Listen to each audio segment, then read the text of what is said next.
most gracious and most merciful. I would love to greet all of you with the greeting of Islam in Arabic. Assalamu alaikum. Peace, mercy, and blessings of God with all of you. I'm so happy I wasn't the first speaker, otherwise it would be a huge burden on me. But in the meantime, speaking after Rabbi Zimmerman, it would be a huge burden on me because she did a wonderful job, and I cannot do as she does.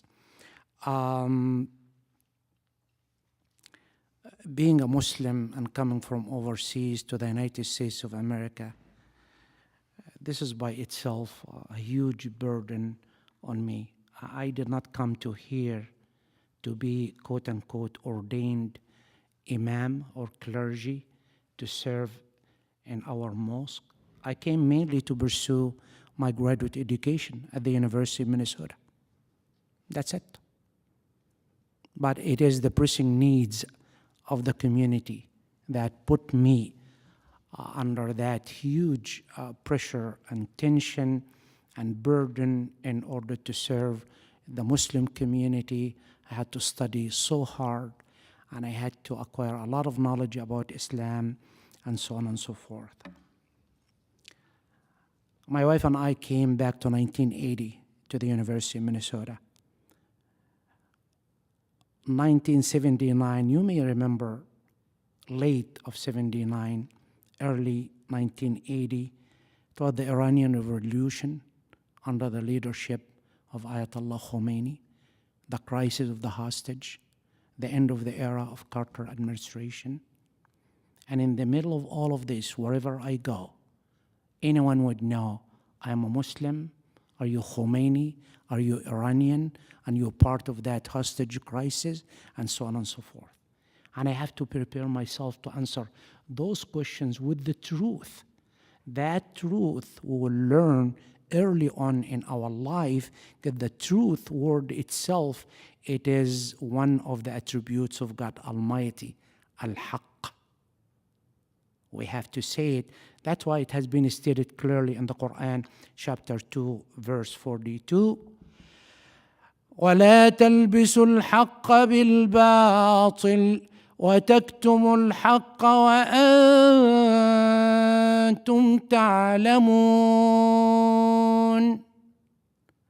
And do not mix up the truth with the falsehood, nor hide the truth while you know it. We have to abide by the truth, no matter what. Coming to the University of Minnesota with Muslim Student Association there, at the oldest chapter in North America, established back to 1948, everyone around me say you have to be a part of it. Though it wasn't my intention to be a part of it at all. I was in the board. And the same year, 1980, we had maybe, I hope I could be correct, we had the first interfaith activity in the Twin Cities, and I had to be a big part of it. It was mainly by a wonderful scholar of Islam, Dr. Jamal Badawi. We brought him from Canada, along with Ronald Miller, a professor of theology at Luther Seminary, who spent good number of years in India from 53 to 76. And we had to bring both of them together in order to share with people around us what is the difference and similarities between Islam and Muslim. Goes on and on. Sadat's assassination in Egypt, Muslims, look at you, what are you doing? So on and so forth. Mid-80s, end of 80s, 90s, and so on and so forth. Palestinian and Israeli issue. It is not only being a Muslim in America, but Muslim in America and also belong somewhere else till 9/11.